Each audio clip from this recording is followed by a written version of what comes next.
જીત્યો હતો, પરંતુ બિલ્ડર દ્વારા તે ફ્લેટ અન્ય 3 લોકોને વેચી દેવામાં આવ્યા હતા। વિપુલ લોઢિયાએ આ અંગે રેરામાં ફરિયાદ નોંધાવી હતી। પોલીસ અને કલેક્ટર તંત્રની કાર્યવાહી બાદ આ મામલામાં 17 તારીખે વધુ કાર્યવાહી અને હરાજીની જાહેરાત કરવામાં આવશે।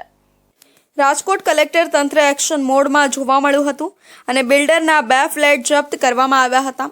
આ તકે વાત કરીએ તો ગત 2017માં વિપુલ લોઢિયા નામના વ્યક્તિ દ્વારા શહેરના નાના મોવા પાસે આવેલા ઇન્ફિનિટી બિલ્ડિંગમાં ₹1.30 કરોડનો ફ્લેટ લેવામાં આવ્યો હતો, જે બાદ ફ્લેટ ધારક દ્વારા 1.20 કરોડની લોન ખાનગી બેંકમાંથી લેવામાં આવી હતી। સાથે ફ્લેટ ધારક વિપુલ લોઢિયા દ્વારા ઇન્ફિનિટી બિલ્ડિંગના બિલ્ડરને ₹1.15 કરોડ ચૂકવી આપવામાં આવ્યા હતા, જે બાદ બિલ્ડર દ્વારા ફ્લેટ ધારક વિપુલ લોઢિયાને ફ્લેટ અન્ય 3 વ્યક્તિને વેચાણ કરી આપતા મુખ્ય ફ્લેટ ધારક વિપુલ લોઢિયા દ્વારા રેરામાં ફરિયાદ કરવામાં આવી હતી।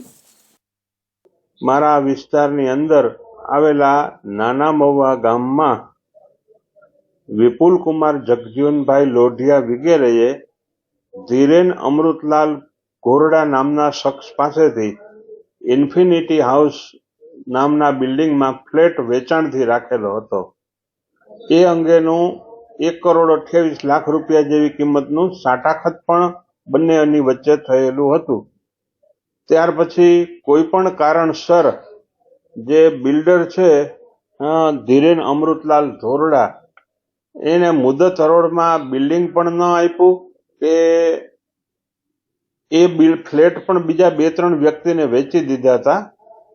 ફરિયાદ બાદ રાજકોટનું કલેક્ટર તંત્ર દ્વારા બિલ્ડર નોટિસ પાઠવી છતાં બિલ્ડર દ્વારા કોઈ ચોક્કસ કાર્યવાહી નહીં થતા અંતે રાજકોટનો કલેક્ટર વિભાગ એક્શન મોડમાં આવ્યો હતો અને ઇન્ફિનિટી બિલ્ડિંગના બિલ્ડર ધીરેન અમૃતલાલ ધોરડા વિરુદ્ધ કાર્યવાહી કરી બિલ્ડર ધીરેન ઘોરડાના 2 ફ્લેટો જપ્ત કરી આગામી 17ના રોજ હરાજીની જાહેરાત કરવામાં આવી હતી।